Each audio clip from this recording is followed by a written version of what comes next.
تازہ ترین ویڈیوز کے لیے چینل کو سبسکرائب کر کے بیل آئیکن اور آل نوٹیفیکیشن پر کلک کریں تاکہ آپ کو ملے ہر اپڈیٹ سب سے پہلے۔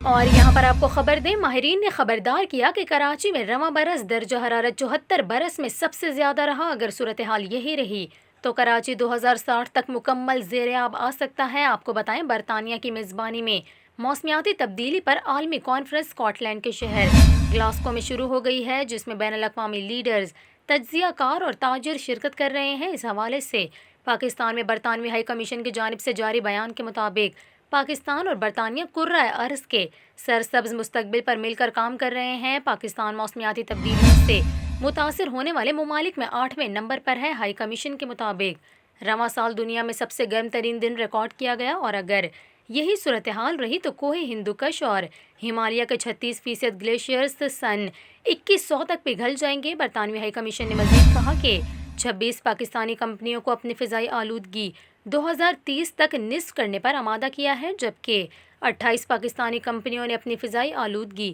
2050 تک صفر پر لانے کا عزم کیا ہے۔